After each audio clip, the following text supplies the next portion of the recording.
Okay, 10th standard. कल हम लोगों ने एटॉमिक साइज के बारे में पढ़ लिया।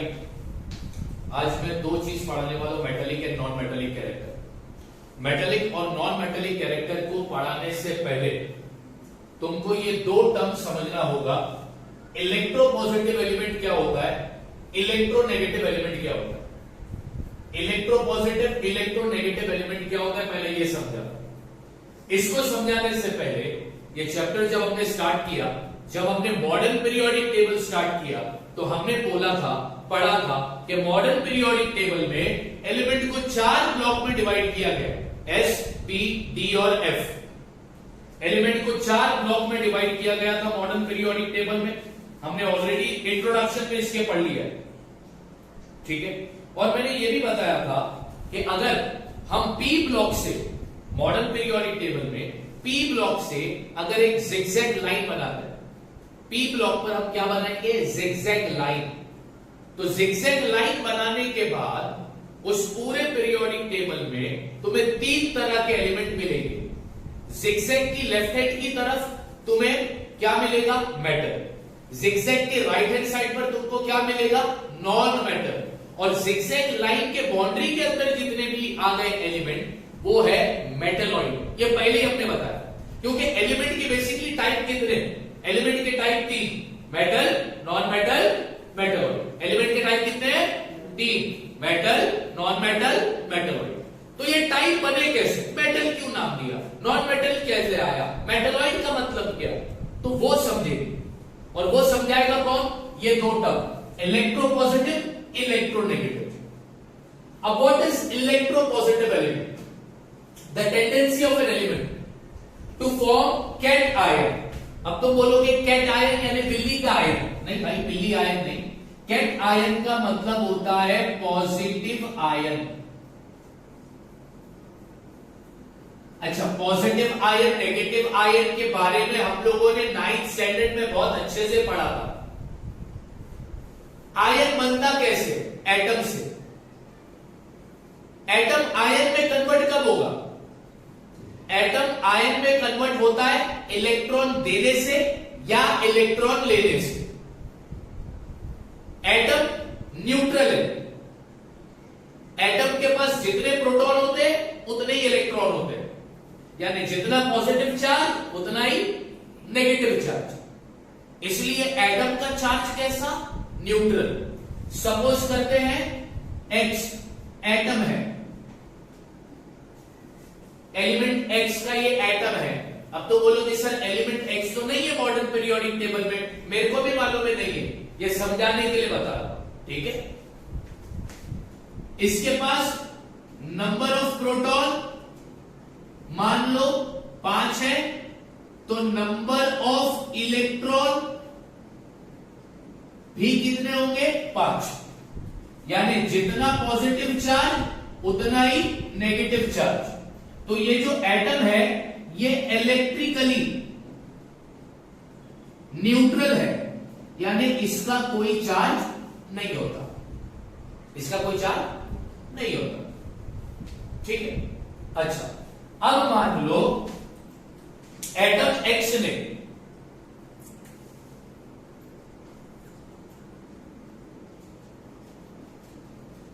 Loose 1 electron. एटम एक्स ने एक इलेक्ट्रॉन क्या कर दिया, लूज कर दिया। लूज कर दिया मतलब क्या हो गया भाई, दे दिया, गिव, टू गिव, ठीक है। एटम एक्स ने एक इलेक्ट्रॉन दिया, तो इसके पास नंबर ऑफ प्रोटॉन कितने बचे, इसने दिया क्या, इलेक्ट्रॉन। प्रोटॉन दिया क्या, तो नंबर ऑफ प्रोटॉन पहले कितने थे, 5, अब भी कितने हैं, 5। अब नंबर ऑफ इलेक्ट्रॉन पहले कितने थे, 5, फिर उसने एक इलेक्ट्रॉन दे दिया, एक इलेक्ट्रॉन दिया तो नंबर ऑफ इलेक्ट्रॉन कितने बच गए, 4।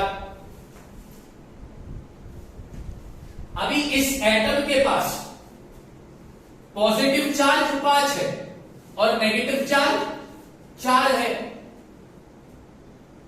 ठीक है। तो अभी ये एटम का चार्ज क्या होगा, अब ये एटम का चार्ज होगा पॉजिटिव। कैसे पॉजिटिव? क्योंकि पॉजिटिव ज्यादा है और नेगेटिव कम है, इसलिए ये एटम का चार्ज हो जाएगा पॉजिटिव। अब ये एटम नहीं रहा, अब ये क्या बन गया? आयन। कौन सा आयन बना? Positive ion. पॉजिटिव आयन को क्या बोलते हैं? Cat ion. पॉजिटिव आयन को क्या बोलते हैं? Cation. ये किस एलिमेंट का एटम है? ये एलिमेंट एक्स का एटम था। एलिमेंट एक्स के एटम ने किया क्या? एलिमेंट एक्स के एटम ने एक इलेक्ट्रॉन दे दिया। क्या फॉर्म करने के लिए? कैट आयन फॉर्म करने के लिए। जब भी कोई एलिमेंट कैट आयन बनाने के लिए एक इलेक्ट्रॉन या एक से ज्यादा इलेक्ट्रॉन लूज करता है यानी देता है, तो एलिमेंट की इस टेंडेंसी को, इस बिहेवियर को कहा जाता है इलेक्ट्रोपॉजिटिव। क्या कहा जाता है? मैं यही समझा रहा था ना, what is electropositive element. The tendency का मतलब क्या? Behaviour. The tendency of an element to form what? Cation. How? By losing its valence electron. By losing its valence electron का मतलब लास्ट शेल पर आने वाले इलेक्ट्रॉन। लास्ट शेल पर आने वाले इलेक्ट्रॉन को हम क्या बोलते हैं? Valence electron. कुछ एलिमेंट की ये बिहेवियर है, कुछ एलिमेंट की ये आदत है कि वो कैट आयन फॉर्म करने के लिए वैलेंस इलेक्ट्रॉन को क्या करेंगे? लूज करेंगे, यानी कि दे देंगे। तो एलिमेंट की इस प्रॉपर्टी को, इस खासियत को क्या कहते हैं? Electropositive element. और ऐसे एलिमेंट को हम बुलाते हैं मेटल। तो समझ में आया मेटल कैसे हुआ? हाँ, मेटल समझ में आया? ठीक है। तो किसी भी एलिमेंट को मेटल बनना, मेटल कहलाना है, कोई भी एलिमेंट को मेटल कब बोलोगे तुम? दिमाग जवाब दो। कोई भी एलिमेंट को मेटल कब बोलोगे? तो तुम देखो कि वो एलिमेंट के एटम ने कैटायन बनाया या नहीं। अगर उस एलिमेंट के एटम ने कैटायन फॉर्म किया है तो वो क्या हो जाएगा भाई? मेटल। क्या हो जाएगा? मेटल। क्या हो जाएगा? Metal. The behaviour of an element to form a positive ion by losing its valence electron, such property is called electropositive element. Such element are known as metal. तो ये तो था इलेक्ट्रोपॉजिटिव। अब what is electronegative element? Electronegative element किसको कहते हैं वो भी समझते हैं।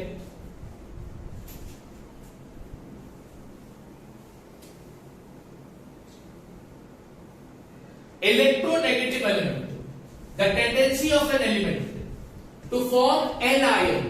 How? By accepting electron. Element क्या? बिहेवियर। एलिमेंट की टेंडेंसी क्या फॉर्म करने की है? Anion. अब तो बोलोगे एन आयन। एन आयन का मतलब होता है नेगेटिव आयन। एन आयन का मतलब क्या होता है? Negative ion. एन आयन का मतलब नेगेटिव आयन। देखो फिर से बताता हूं। टेंडेंसी का मतलब क्या बताया था? बिहेवियर, आदत, है ना? तुम्हारे अंदर आदत है पढ़ाई से चोरी की। हाँ, किसमें आदत है पढ़ाई करने की? किसमें आदत है गाने गाने की? किसमें आदत है टिकटॉक पर फेमस होने की? है ना? हाँ, टिकटॉक ने सत्यानाश किया बच्चों, है ना? आज जितने भी बच्चे गए वो टिकटॉक की वजह से गए ना। चलो खैर, अपन किसी को ब्लेम नहीं करते। मेरे को तो ऐसा लगता है कि अपन खराब, सब चीज अपनी जगह पर सही, अपन खराब। अगर अपने को इस्तेमाल सही करने आए तो अपन सही है ना। तो उसी तरह नेट का इस्तेमाल अभी अपन अच्छी तरीके से कर रहे हैं, वरना नेट का इस्तेमाल अपन किस लिए करते थे? कार्टून देखने के लिए, गेम खेलने के लिए, इंस्टा फेसबुक ये सब चलाने के लिए करते थे। तो टेंडेंसी यानी बिहेवियर, टेंडेंसी यानी बिहेवियर।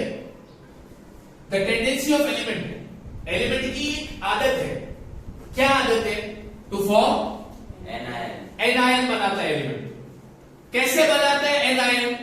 बाय एक्सेप्टिंग, इलेक्ट्रॉन को एक्सेप्ट करके। एलिमेंट इलेक्ट्रॉन को एक्सेप्ट करके क्या बनाता है? An ion. तो एलिमेंट की इस टेंडेंसी को हम क्या बोलते हैं? Electronegative element. और ऐसे एलिमेंट को क्या बोला जाता है? Non matter. इलेक्ट्रोपॉजिटिव एलिमेंट कैसे बनता है? इलेक्ट्रॉन को लूज करके। इलेक्ट्रोनेगेटिव एलिमेंट कैसे बनता है? इलेक्ट्रॉन को एक्सेप्ट करके। समझ में आई बात? तो ये था इलेक्ट्रोपॉजिटिव और इलेक्ट्रोनेगेटिव एलिमेंट। एग्जाम में क्वेश्चन आया, electropositive element is also called dash, तो आंसर आएगा metal. Electronegative element is also known as dash, तो आंसर आएगा नॉन मेटल। फिर एग्जाम में क्वेश्चन आएगा, इलेक्ट्रोपॉजिटिव एलिमेंट किस आयन से बनता है? Cation. इलेक्ट्रोनेगेटिव एलिमेंट किस आयन से बनता है? An ion. कैट आयन का मतलब पॉजिटिव आयन, एन आयन का मतलब negative ion. Ion naturally ion था क्या? नहीं, नेचुरली वो क्या था? एटम। एटम कन्वर्ट होता है या तो पॉजिटिव आयन में या तो कैसे कन्वर्ट होता है? अगर एटम ने इलेक्ट्रॉन दिया तो बन गया वो पॉजिटिव आयन, अगर एटम ने इलेक्ट्रॉन लिया तो बन गया वो नेगेटिव आयन। पॉजिटिव आयन में उसका चार्ज पॉजिटिव होता है, नेगेटिव आयन में उसका चार्ज क्या होगा? नेगेटिव होगा।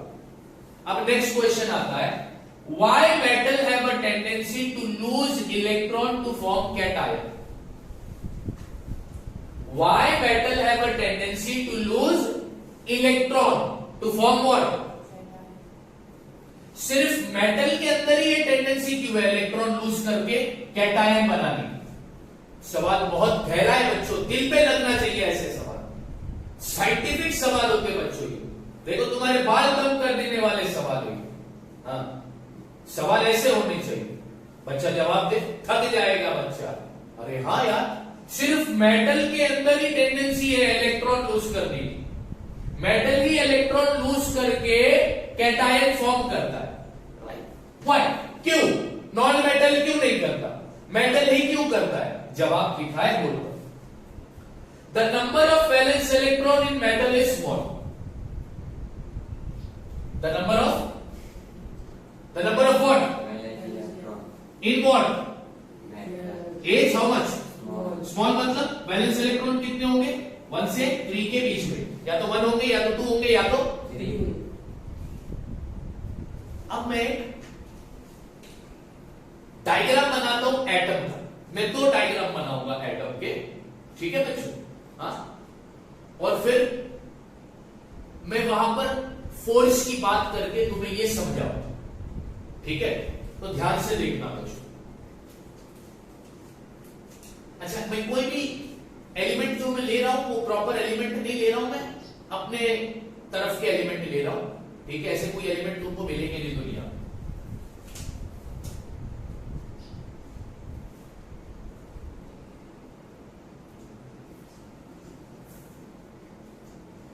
ये एलिमेंट X का न्यूक्लियस है।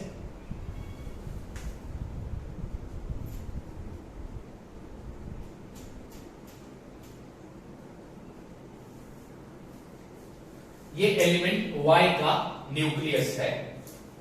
मैं पहला फिगर बना देता हूं फिर समझा।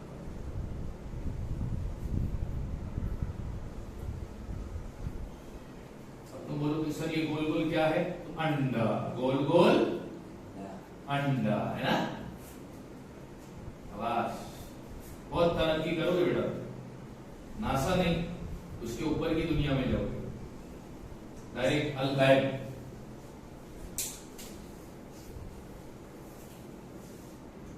ये लाल कलर का क्या है?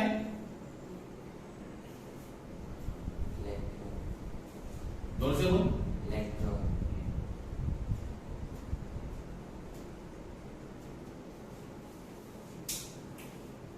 अब पहला मैं बता दूं कि क्या है। ये जो ब्लू कलर की लाइन देख रहे हो ये न्यूक्लियस है, ये जो काले कलर की लाइन देख रहे हो ये शेल है, ऑर्बिट भी बोलते हैं इसको, जिस पर इलेक्ट्रॉन घूमता है। और ये जो लाल कलर का देख रहे हो ये इलेक्ट्रॉन है, और ये 5 क्या है, proton.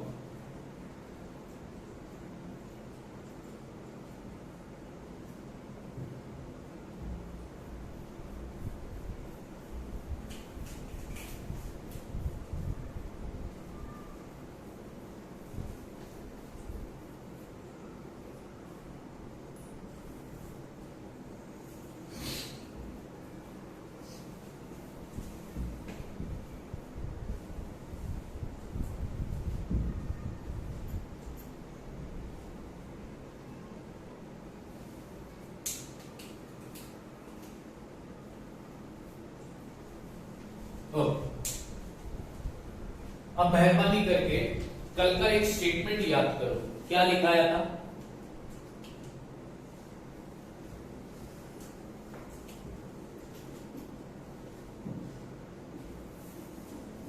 When number of proton increases,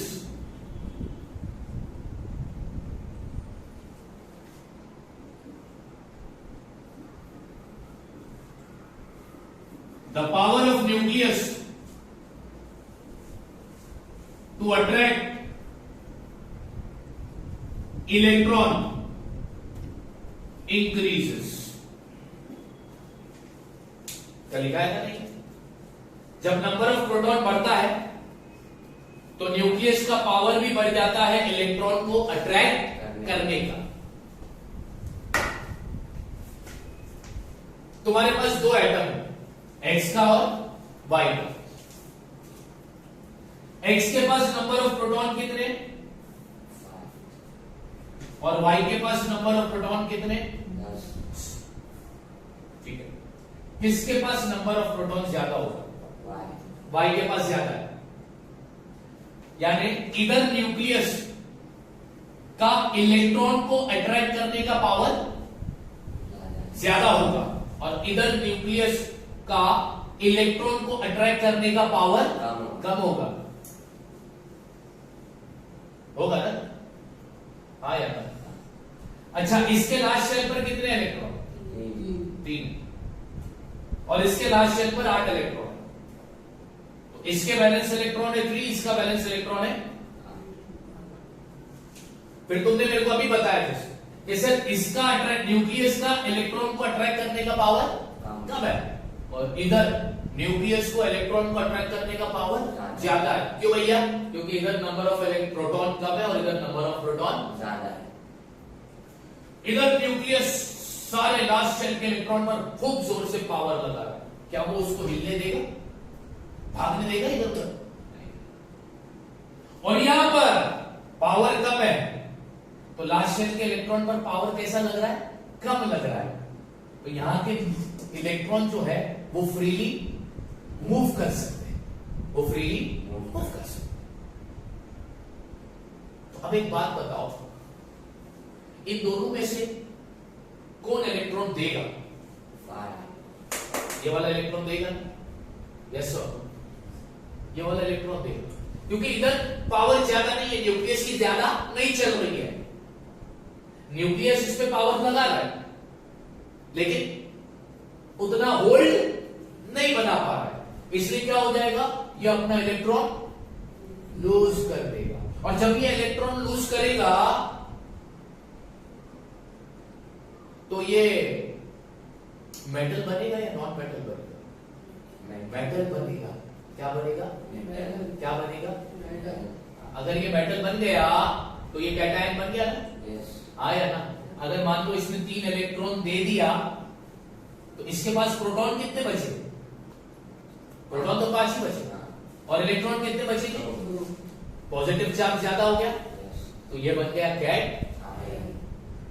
question क्या था? Why metal have a tendency to lose electron to form? सिर्फ मेटल के पास ही ये आदत क्यों है? मेटल ही क्यों इलेक्ट्रॉन को लूज करके कैटायन बनाता है? जवाब है क्योंकि मेटल के पास नंबर ऑफ वैलेंस इलेक्ट्रॉन कैसे होते हैं, कम होते हैं, 1 से लेके 3 के बीच में होते हैं। इसी वजह से जो इफेक्टिव न्यूक्लियर चार्ज है, यानी न्यूक्लियस का जो पावर है अट्रैक्ट करने का, न्यूक्लियस का जो पावर है वैलेंस इलेक्ट्रॉन को अट्रैक्ट करने का, वो भी कैसा होता है, अभी बताया ना भाई, तुमने ही बोला ना मेरे को, सर इधर न्यूक्लियस का पावर ज्यादा है इलेक्ट्रॉन को अट्रैक्ट करने का, सर इधर न्यूक्लियस का पावर इलेक्ट्रॉन को अट्रैक्ट करने का कम है, तो कम है ना, इसी वजह से ये वैलेंस इलेक्ट्रॉन को क्या कर देगा, लूज कर देगा, और क्या बना कर देगा तुमको, कैट आयन। समझ में आ रही बात? किसी महान ज्ञानी इंसान ने, तुम्हारे स्कूल के टीचर्स प्रोफेसर ने ये सवाल पूछा कि भैया मेटल की टेंडेंसी क्यों होती है इलेक्ट्रॉन को लूज करके कैट आयन बनाने की, ये मेटल की ही टेंडेंसी क्यों है, तो तुम्हारा जवाब क्या होगा, क्योंकि सर मेटल के पास जो नंबर ऑफ वैलेंस इलेक्ट्रॉन होते हैं वो कम होते हैं, 1 से 3 के बीच में होते हैं, इसी वजह से न्यूक्लियस का जो पावर होता है वैलेंस इलेक्ट्रॉन को अपनी तरफ अट्रैक्ट करने का, वो भी क्या होता है, कम होता है।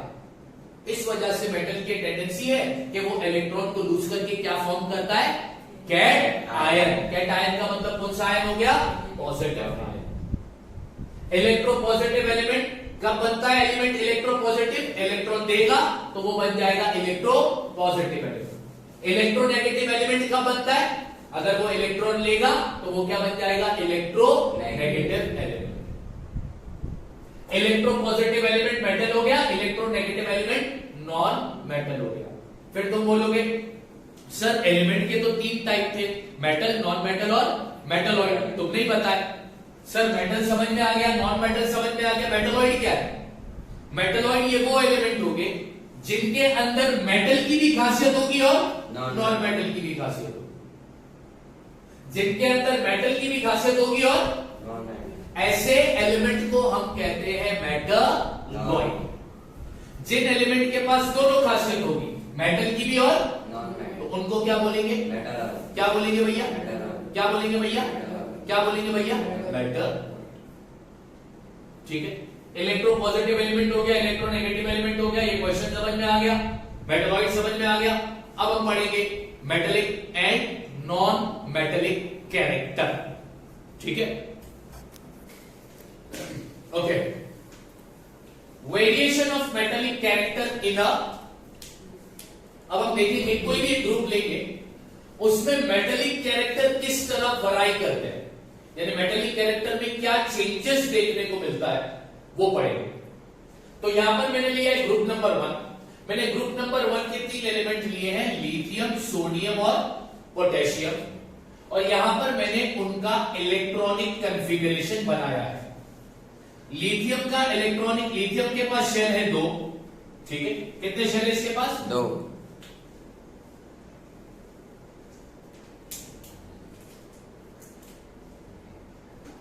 नंबर ऑफ शेल, और ये है उनका इलेक्ट्रॉनिक कॉन्फ़िगरेशन। अच्छा, लिथियम के पास कितने शेल है, ब्लैक कलर की शेल है। सोडियम के पास कितने शेल है, 3। पोटेशियम के पास 4।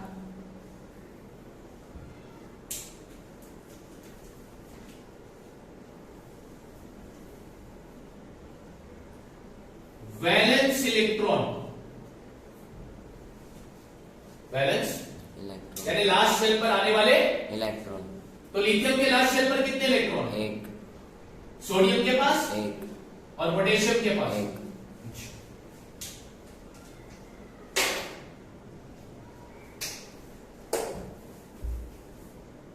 मैंने अभी बताया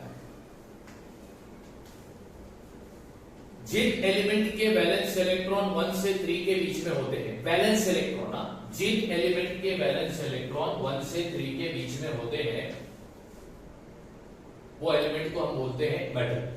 क्या बोलते हैं, सोडियम का, लिथियम का वैलेंस इलेक्ट्रॉन क्या है, 1। सोडियम का क्या, 1। पोटेशियम का क्या, 1। तो ये तीनों भी मेटल हुए, हाँ या ना, लिथियम भी मेटल है, सोडियम भी मेटल है और पोटेशियम भी मेटल। ठीक है, अच्छा। अब ये तीनों मेटल है, हाँ। अब ये तीनों मेटल की खासियत देखो, सवाल सुनो मेरा ध्यान से, क्या तीनों मेटल की खासियत सेम तुम्हें लगता है?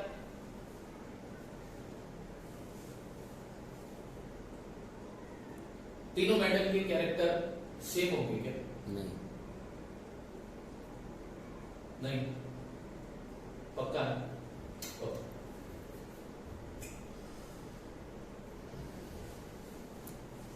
अच्छा, यहां पर मैं एक चौथा कॉलम बनाता हूं, इलेक्ट्रोपॉजिटिव का। क्या निकालते हैं हम लोग? इलेक्ट्रोपॉजिटिव, यानी उनके उसके चार्ज निकालते। क्या निकालेंगे? चार्ज। चार्ज के पहले वैलेंसी लिखता हूं, तो पूरी पिक्चर ही क्लियर कर देता हूं। वैलेंसी, वैलेंसी का मतलब मैंने बताया इलेक्ट्रॉन देने की या इलेक्ट्रॉन लेने की कैपेसिटी को वैलेंसी कहते हैं। अब इसके लास्ट शेल पर कितने इलेक्ट्रॉन है? कम से कम चाहिए कितने? 7। मिलेंगे क्या? नहीं। तो ये एक इलेक्ट्रॉन को क्या देगा? तो 1 क्या हो जाएगा? प्लस। इधर भी लास्ट शेल पर कितने इलेक्ट्रॉन है? 1। चाहिए कितने? 7। मिलेगा क्या? तो ये एक इलेक्ट्रॉन क्या कर देगा? प्लस। साइन कौन सी डालू? 1। और ये भी एक इलेक्ट्रॉन देगा। अब यहां पर मैं लिखता हूं इलेक्ट्रो पॉजिटिव चार्ज। क्या लिख रहा हूं मैं? इलेक्ट्रोपॉजिटिव, यानी उनके चार्ज लिखेंगे। क्या लिखेंगे भाई? चार्ज। टोटल चार्ज, हाँ, पॉजिटिव चार्ज। पॉजिटिव चार्ज कितने इनके पास वो देखेंगे भैया। हर एलिमेंट के पास जितने प्रोटॉन होते उतने न्यूट्रॉन। नहीं रे, इलेक्ट्रॉन। जितने प्रोटॉन उतने इलेक्ट्रॉन। जितने प्रोटॉन उतने इलेक्ट्रॉन। जितने प्रोटॉन उतने इलेक्ट्रॉन। अब जैसे लिथियम के पास कितने प्रोटॉन है? 3।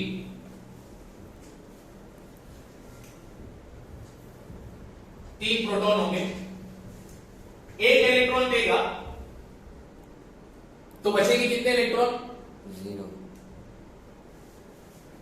इसके लास्ट शेल पर कितने इलेक्ट्रॉन? 1। तो ये एक इलेक्ट्रॉन क्या कर रहा है? दे रहा है। 1 प्लस मतलब उसने इलेक्ट्रॉन दिया। प्लस की साइन आती है तो उसने इलेक्ट्रॉन दिया। तो एक इलेक्ट्रॉन अगर ये देगा तो बचेगा कितना इलेक्ट्रॉन? 2 इलेक्ट्रॉन बचेगा ना, 2 इलेक्ट्रॉन, हाँ, ठीक है। सोडियम के पास कितने प्रोटॉन है? 11।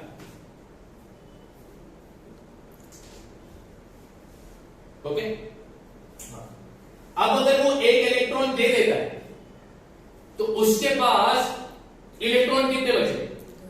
10। पोटेशियम के पास कितने प्रोटॉन है? 19। हाँ, जितने प्रोटॉन उतने इलेक्ट्रॉन भी होते। अगर एक इलेक्ट्रॉन दे दिया, एक इलेक्ट्रॉन अगर दे दिया तो बचेंगे कितने इलेक्ट्रॉन? ठीक है, हाँ। अब एक बात बताओ, तुम ग्रुप में ऊपर से नीचे की ओर जब जाते हो, जब तुमने ग्रुप में ऊपर से नीचे की ओर देखा तो पॉजिटिविटी बढ़ती भी नजर आई या घटती भी नजर आई? बढ़ते भी। हाँ, बढ़ती भी नजर आई। पॉजिटिव चार्ज बढ़ रहा है, यस और नो? यस और नो? यस और नो? अगर पॉजिटिव चार्ज बढ़ रहा है तो इलेक्ट्रो पॉजिटिविटी क्या हो रही है? बढ़ रही। यस और इलेक्ट्रो पॉजिटिविटी बढ़ेगी। अब सवाल सुनो, क्या मैंने पूछा था? सवाल पूछा था कि ये तीनों भी मेटल है, क्या ये तीनों मेटल के कैरेक्टर सेम होंगे? नहीं, अलग होंगे। ये मेटल का खासियत अलग होगा, ये मेटल का खासियत अलग होगा, ये मेटल का खासियत अलग होगा। ये कब रिएक्ट करेगा? ये थोड़ा ज्यादा रिएक्ट करेगा, ये उससे भी ज्यादा रिएक्ट करेगा। बात समझ में आ रही है क्या? आया ना? तो मेटेलिक कैरेक्टर क्या हो रहा है? Metallic character down the group, metallic character down the group increase हो रहा है या डिक्रीज हो रहा है? हाँ, इंक्रीज हो रहा है। क्या हो रहा है? इंक्रीज। इंक्रीज हो रहा है, डिक्रीज नहीं, इंक्रीज हो रहा है, इंक्रीज। हम लिखते हैं ऐसा, तुम्हारे टेक्स्ट बुक में लिखा है while going या while moving down the group, the metallic character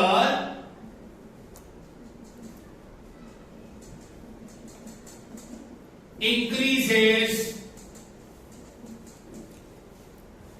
while moving down the group। मतलब जब हम कोई भी एक ग्रुप में ऊपर से नीचे की ओर आते हैं तो मेटेलिक कैरेक्टर क्या हो रहा है? इंक्रीज हो रहा है। मेटेलिक कैरेक्टर क्या हो रहा है? इंक्रीज हो रहा है। अब क्यों इंक्रीज हो रहा है वो बताता हूं।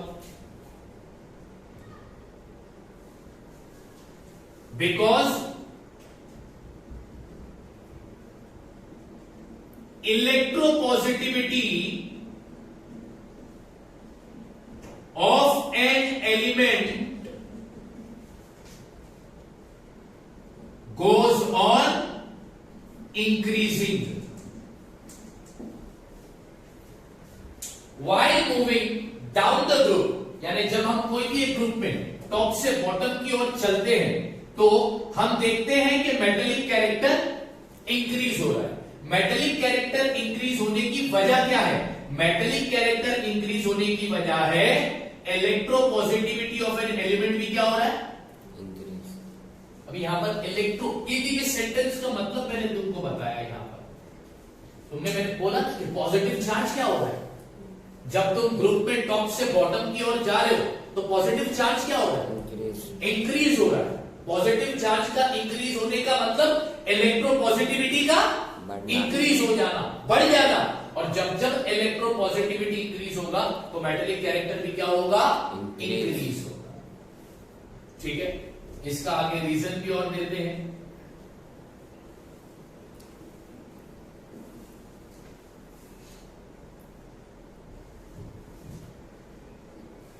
As we go down the group,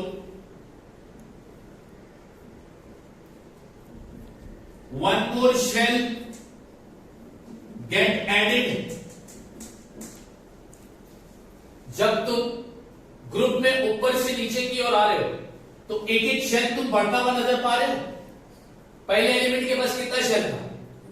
2। दूसरे एलिमेंट के पास 3 हो गया, एक शेल बढ़ गया। फिर तीसरे एलिमेंट के पास गया तो कितना हो गया? तो जब तुम ग्रुप में टॉप से बॉटम की ओर, ठीक है, नंबर ऑफ शेल एक एक यूनिट से क्या हो रहा है? इंक्रीज हो रहा है। ओके, अब आगे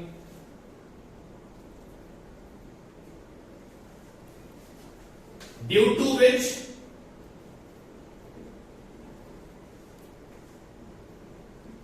valence electron go far away from the nucleus,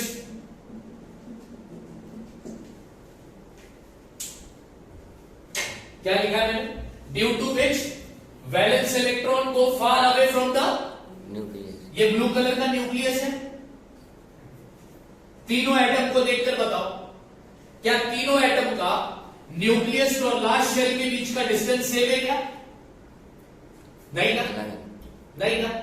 जैसे जैसे तुम ग्रुप में टॉप से बॉटम की ओर आ रहे हो तो तुमने देखा कि एक एक शेल ऐड होता जा रहा है।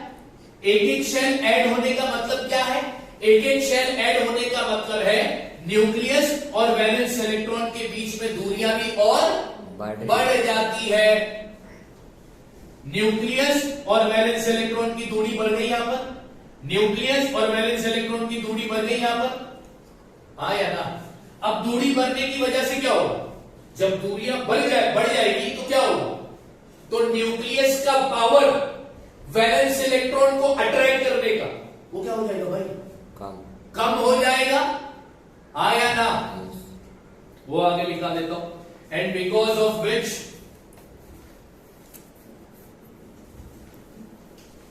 The power of nucleus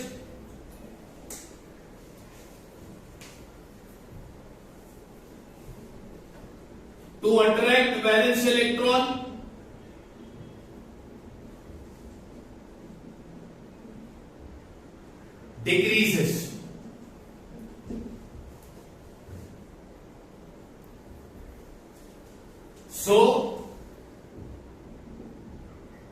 It can lose valence electron more easily.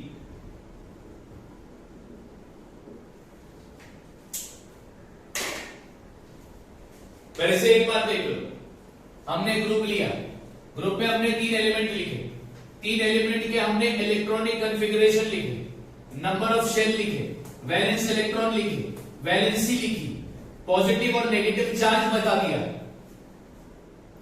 अब ये टेबल से क्या कंक्लूड कर रहे हो?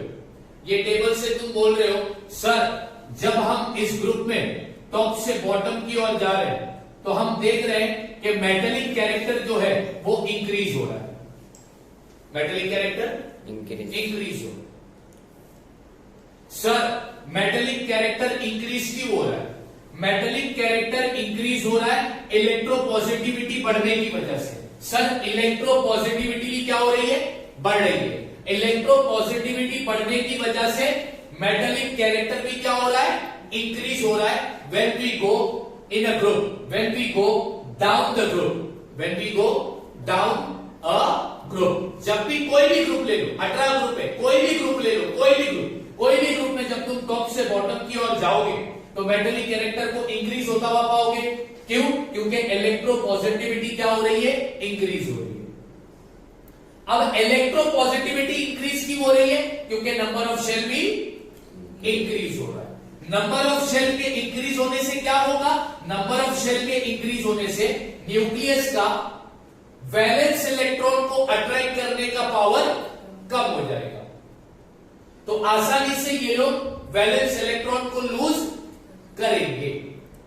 अब यहां पर वैलेंस इलेक्ट्रॉन को लूज करने के लिए, ये इलेक्ट्रॉन को भगाने के लिए जितनी एनर्जी लगी होगी सेम एनर्जी यहां पर लगी नहीं होगी। यहां पर जो एनर्जी लगी होगी इस वैलेंस इलेक्ट्रॉन को दूर करने के लिए, उतनी एनर्जी यहां पर भी लगी नहीं होगी। देखो जितना जैसे जैसे डिस्टेंस बढ़ेगा, न्यूक्लियस और वैलेंस इलेक्ट्रॉन का डिस्टेंस बढ़ेगा, उतना वैलेंस इलेक्ट्रॉन इजीली लूज होता जाएगा। इस वजह से ग्रुप में down the group metallic character क्या हो रहा है? इंक्रीज होता है। अब इधर एक बात तुम्हारे टेक्स्ट बुक में दिया है,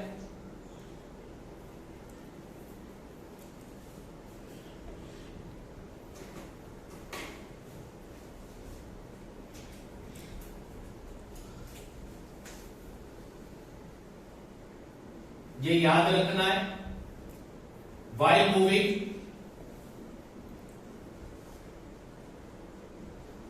down the group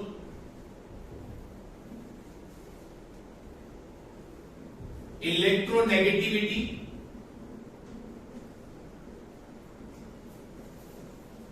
decreases. Electronegativity जब भी तुम कोई भी एक ग्रुप में जाओगे टॉप से बॉटम की ओर, तो इलेक्ट्रोपॉजिटिविटी को बढ़ता हुआ पाओगे और इलेक्ट्रोनेगेटिविटी को घटता हुआ पाओगे। तो हमने वेरिएशन देखा मेटेलिक कैरेक्टर का ग्रुप में। क्या वेरिएशन देखा? कि सर कोई भी एक ग्रुप में मेटेलिक कैरेक्टर जब हम टॉप से बॉटम की ओर जाते हैं तो मेटेलिक कैरेक्टर इंक्रीज होता है, क्योंकि इलेक्ट्रोपॉजिटिविटी इंक्रीज होती है। इलेक्ट्रोपॉजिटिविटी क्यों इंक्रीज होती है? Sir number of shell increase होता है। नंबर ऑफ शेल इंक्रीज होने से क्या होगा? Sir number of shell increase होने से वैलेंस इलेक्ट्रॉन और न्यूक्लियस के बीच की दूरियां बढ़ती जाएगी। दूरियां बढ़ने की वजह से क्या होगा? सर न्यूक्लियस का पावर वैलेंस इलेक्ट्रॉन को अट्रैक्ट करने का कम होता जाएगा। पावर कम होने से क्या होगा? वैलेंस इलेक्ट्रॉन इजीली लूज हो सकते हैं और किसी भी एक ग्रुप में इलेक्ट्रोनेगेटिविटी टॉप टू बॉटम क्या होगी? डिक्रीज होगी। तो ये था variation of metallic character in a particular group. ठीक है, अब अपन पढ़ेंगे variation of metallic character in a period. क्या पढ़ेंगे? In a period. Variation of metallic and non metallic character in a period. अब हमने ग्रुप का पढ़ लिया, पीरियड का पढ़ेंगे। while moving left to right in a particular period, कोई भी पीरियड में तुम लेफ्ट से राइट की ओर जाओगे, कोई भी पीरियड में जब तुम लेफ्ट से राइट की ओर जाओगे तो मेटेलिक कैरेक्टर डिक्रीज होगा और नॉन मेटेलिक कैरेक्टर इंक्रीज होगा। कोई भी एक पीरियड ले लो, पीरियड नंबर 1 2 3 4 5 6 7, कोई भी एक पीरियड ले लो, कोई भी एक पीरियड में जब तुम लेफ्ट से राइट की ओर जाओगे तो मेटेलिक कैरेक्टर क्या होगा? डिक्रीज, और नॉन मेटेलिक कैरेक्टर क्या होगा? इंक्रीज। इसकी वजह क्या है? इसकी वजह दो है, और वो है increasing nuclear charge. Nuclear charge मतलब न्यूक्लियस का power, and decreasing atomic radius. ये दो वजह है इसकी। क्या बोल रहे हैं हम? जब भी हम पीरियड में लेफ्ट से राइट की ओर जाएंगे तो मेटेलिक कैरेक्टर क्या होगा? डिक्रीज होगा। नॉन मेटेलिक कैरेक्टर क्या होगा? इंक्रीज होगा। रीजन क्या है? इसकी दो वजह है। इंक्रीजिंग न्यूक्लियर चार्ज यानी न्यूक्लियस का पावर तुम्हें बढ़ता हुआ नजर आएगा, और एटॉमिक रेडियस तुम्हें घटता हुआ नजर आएगा। एटॉमिक रेडियस का मतलब कल बता दिया, न्यूक्लियस और लास्ट शेल के बीच का डिस्टेंस को कहते हैं एटॉमिक रेडियस। जितना ज्यादा एटॉमिक रेडियस होगा उतना कम न्यूक्लियर का पावर होगा, और जितना कम एटॉमिक रेडियस होगा उतना न्यूक्लियस का पावर भी ज्यादा होगा। तो यही होता है पीरियड में। जब भी हम पीरियड में लेफ्ट से राइट की ओर जाएंगे तो हम पाएंगे कि न्यूक्लियर का पावर बढ़ रहा है और एटॉमिक रेडियस घट रहा है। इससे क्या होगा? मेटेलिक कैरेक्टर घटता जाएगा और नॉन मेटेलिक कैरेक्टर बढ़ता जाएगा। और याद रखना है कि पीरियड में लेफ्ट से राइट की ओर जब जाएंगे तो इलेक्ट्रोनेगेटिविटी इंक्रीज होगी, बट ऑब्वियस बात है, और इलेक्ट्रोपॉजिटिविटी डिक्रीज होगी। इलेक्ट्रोपॉजिटिविटी इलेक्ट्रोनेगेटिविटी इंक्रीज होने की वजह अभी बताया, इलेक्ट्रोपॉजिटिविटी डिक्रीज होने की वजह अभी बताया। न्यूक्लियस का पावर अगर ज्यादा है तो बट ऑब्वियस वो एलिमेंट के लास्ट शेल पर वैलेंस इलेक्ट्रॉन फ्रीली मूव नहीं करेंगे, वो फ्रीली मूव नहीं करेंगे। तो अगर उनको कंप्लीट होना है तो वो लोग इलेक्ट्रॉन को करेंगे एक्सेप्ट, और वो कहलाए जाएंगे नॉन मेटल। फिर मैंने ये भी क्लियर कर दिया है कि एलिमेंट इलेक्ट्रॉन लेते क्यों है? अपने आप को स्टेबल करने के लिए। एलिमेंट इलेक्ट्रॉन लेते क्यों है? अपने आप को स्टेबल करने के लिए। कौन से ग्रुप के एलिमेंट ना इलेक्ट्रॉन देंगे ना इलेक्ट्रॉन लेंगे? उस ग्रुप का नंबर है ग्रुप नंबर 18। ग्रुप नंबर 18 के एलिमेंट को नोबल गैस एलिमेंट भी बोला जाता है, जीरो ग्रुप एलिमेंट भी बोला जाता है, इनर्ट गैस एलिमेंट भी बोला जाता है। आई रिपीट, ग्रुप नंबर 18 के एलिमेंट को नोबल गैस एलिमेंट भी बोलते हैं, इनर्ट गैस एलिमेंट भी बोलते हैं, जीरो ग्रुप एलिमेंट भी बोलते हैं। क्वेश्चन आया एग्जाम में, वो कौन से ग्रुप है जिसके अंदर आने वाले एलिमेंट ना तो इलेक्ट्रॉन देते हैं ना तो इलेक्ट्रॉन लेते हैं? तो वो है ग्रुप नंबर 18।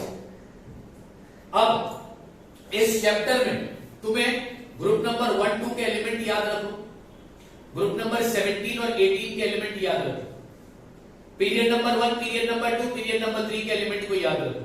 ये पूरा चैप्टर जो है ना बच्चों, मॉडर्न पीरियोडिक टेबल जो है, मॉडर्न पीरियोडिक टेबल की बात कर रहा हूं। मॉडर्न पीरियोडिक टेबल उसी को समझ में आएगा जिसको इलेक्ट्रॉनिक कॉन्फ़िगरेशन समझ में आ रहा है। तुम वैलेंसी, हमने पीरियड की और ग्रुप की कितनी खासियत पढ़ी? वैलेंस इलेक्ट्रॉन पढ़ा, वैलेंसी पढ़ी, एटॉमिक साइज पढ़ी, metallic and non metallic character पढ़ा। सारा का सारा लिंक अगर तुम देखोगे बच्चों तो इलेक्ट्रॉनिक कॉन्फ़िगरेशन से जुड़ा हुआ है, क्योंकि इलेक्ट्रॉनिक कॉन्फ़िगरेशन तुमको दो इंपॉर्टेंट बात बताता है, number of shell, number of valence electron. एक बार तुम्हें नंबर ऑफ वैलेंस इलेक्ट्रॉन मिल गए मतलब तुम्हें वैलेंसी मिल गई। ये भी मैंने बोला, कोई भी एलिमेंट 4 से ज्यादा इलेक्ट्रॉन ना देगा ना तो लेगा। और अभी यहां पर भी बात मैंने क्लियर कर दी थी कि मेटल जो मेटल होते हैं उनका जो वैलेंस इलेक्ट्रॉन होता है वो 1 से 3 के बीच में होगा, या तो 1 या तो 2 या तो 3, या तो 1 या तो 2 या तो 3। अगर किसी एलिमेंट का वैलेंस इलेक्ट्रॉन 5 है, 6 है या 7 है तो वो एलिमेंट इलेक्ट्रॉन एक्सेप्ट करेगा, तो वो नॉन मेटल हो गया। जिस एलिमेंट का वैलेंस इलेक्ट्रॉन 1 है, 2 है या 3 है, वो इलेक्ट्रॉन लूज करेगा तो वो मेटल बन गया। मेटल में क्या होता है, इलेक्ट्रोपॉजिटिविटी ज्यादा होती है, इलेक्ट्रोनेगेटिविटी नहीं होती। नॉन मेटल में क्या होता है, इलेक्ट्रोनेगेटिविटी होती है, इलेक्ट्रोपॉजिटिविटी नहीं होती। उसके बाद इस चैप्टर का लास्ट टॉपिक है ग्रेडेशन इन हैलोजन फैमिली।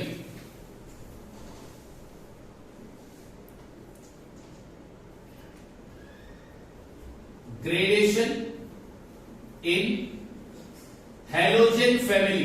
अच्छा, अब हैलोजन फैमिली किसको बोलते हैं, हैलोजन फैमिली बोलते हैं ग्रुप नंबर 17 के एलिमेंट को। ग्रुप नंबर 17 के एलिमेंट को हम बोलते हैं हैलोजन फैमिली। अच्छा, हैलोजन फैमिली का मॉलिक्यूलर फॉर्मूला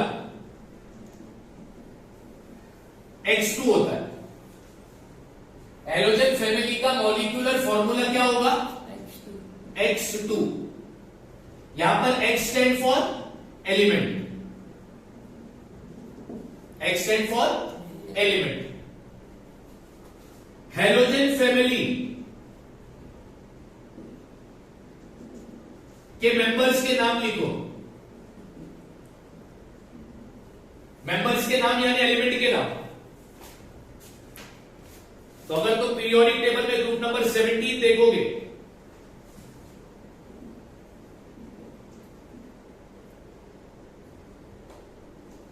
फुलरीन, फिर है क्लोरीन, ब्रोमाइन, आयोडाइन,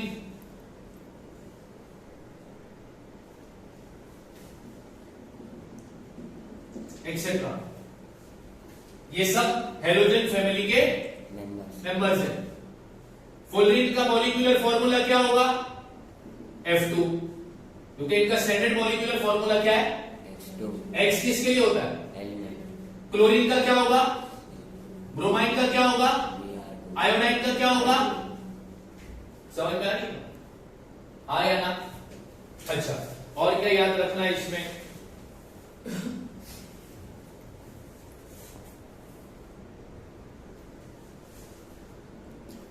फुलरीन और क्लोरीन ये गैस है, ये कौन से स्टेट में होंगे, इनका फिजिकल स्टेट जो होगा, यानी फिजिकली ये कौन से स्टेट में अवेलेबल होंगे, गैस में। उसके बाद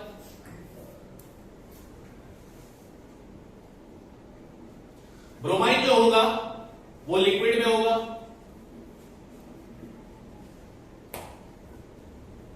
आयोडाइन जो होगा वो सॉलिड होगा। फुलरीन के मॉलिक्यूल, क्लोरीन के मॉलिक्यूल का फिजिकल स्टेट क्या है, गैसेस। ब्रोमाइन के मॉलिक्यूल का फिजिकल स्टेट क्या है, लिक्विड। और आयोडाइन मॉलिक्यूल का फिजिकल स्टेट क्या है, सॉलिड। फिजिकल स्टेट मतलब देखते हो वो कैसे, वो किस स्टेट में अवेलेबल है। तो फुलरीन के मॉलिक्यूल, क्लोरीन के मॉलिक्यूल, ब्रोमाइन के मॉलिक्यूल, आयोडाइन के मॉलिक्यूल, क्या इन चारों एलिमेंट के मॉलिक्यूल सेम फिजिकल स्टेट में मिले क्या, नहीं। उनके फिजिकल स्टेट में तुमने चेंजेस देखा, इसको कहते हैं ग्रेडेशन। क्या कहते हो उसको, क्या कहते हो उसको, ग्रेडेशन का मतलब होता है रेंज या फिर स्केल। सबका रेंज सेम है क्या, नहीं ना। कुछ गैसेस स्टेट में मिले, कुछ लिक्विड स्टेट में मिले और कुछ सॉलिड स्टेट में मिले। ये पढ़ लिया तुमने ग्रेडेशन इन हैलोजन फैमिली।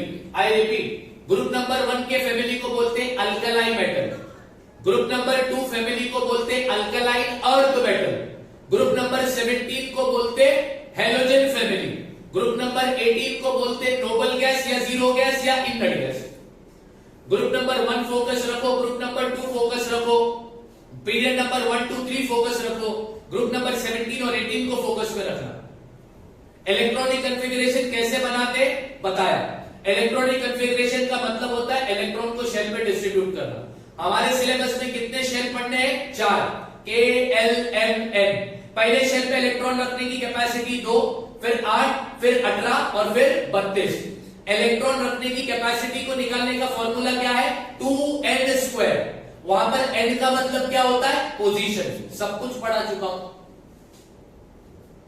सब कुछ पढ़ा दिया गया। नंबर ऑफ शेल और number of valence electron very important है। नंबर ऑफ वैलेंस इलेक्ट्रॉन और number of shell very important. Number of valence electron decide करता है एलिमेंट कौन से ग्रुप में आएगा। नंबर ऑफ शेल डिसाइड करता है एलिमेंट कौन से पीरियड में आएगा। तो एलिमेंट का पीरियड नंबर क्या होगा, एलिमेंट का ग्रुप नंबर क्या होगा? अरे भैया ये उसके नंबर ऑफ शेल और नंबर ऑफ वैलेंस इलेक्ट्रॉन पर डिपेंड करता है। अब नंबर ऑफ शेल और नंबर ऑफ वैलेंस इलेक्ट्रॉन कैसे मिलेगा? इलेक्ट्रॉनिक कॉन्फ़िगरेशन लिख दो, नंबर ऑफ शेल भी मिल गया, नंबर ऑफ वैलेंस इलेक्ट्रॉन भी मिल गया। उससे रिलेटेड जो क्वेश्चन है तुम लोग का बाय हाथ का खेल होगा। अब नेक्स्ट लेक्चर में मैं इस चैप्टर के क्वेश्चन आंसर्स पूरे डिस्कस करूंगा, सारे के सारे क्वेश्चन आंसर डिस्कस करूंगा। तुम्हें इलेक्ट्रॉनिक कॉन्फ़िगरेशन निकालना आना चाहिए, क्योंकि नेक्स्ट लेक्चर में जब मैं स्टार्ट करूंगा तो मैं तुमसे पूछूंगा फर्स्ट 20 एलिमेंट का इलेक्ट्रॉनिक कॉन्फ़िगरेशन, फर्स्ट 20 एलिमेंट का इलेक्ट्रॉनिक कॉन्फ़िगरेशन। पहले 20 एलिमेंट का तुम्हें क्या याद कर रहा है? याद भी नहीं कर रहा है। पहले 20 एलिमेंट के नाम, उनके सिंबल, उनका एटॉमिक नंबर याद करो, इलेक्ट्रॉनिक कॉन्फ़िगरेशन तो अपने आप आएगा। अरे एक बार इलेक्ट्रॉनिक कॉन्फ़िगरेशन आ गया तो वैलेंस इलेक्ट्रॉन भी मिलता, नंबर ऑफ शेल भी मिलता, वैलेंसी भी मिलती, इलेक्ट्रोपॉजिटिविटी भी मिलती, इलेक्ट्रोनेगेटिविटी भी मिलती, कैट आयन भी मिलता, एन आयन भी मिलता, सब कुछ मिलता। हर बात का लिंक किससे जुड़ा है? इलेक्ट्रॉनिक कॉन्फ़िगरेशन से। तो your homework is first 20 element का इलेक्ट्रॉनिक कॉन्फ़िगरेशन लिख के आना। उसी पर तुम्हारा एक्सरसाइज के क्वेश्चन में तुमको ही सॉल्व करवाऊंगा। उस दिन मैं आंसर नहीं दूंगा, तुम खुद आंसर दोगे, बोलोगे कितना सिंपल। ठीक है, थैंक यू।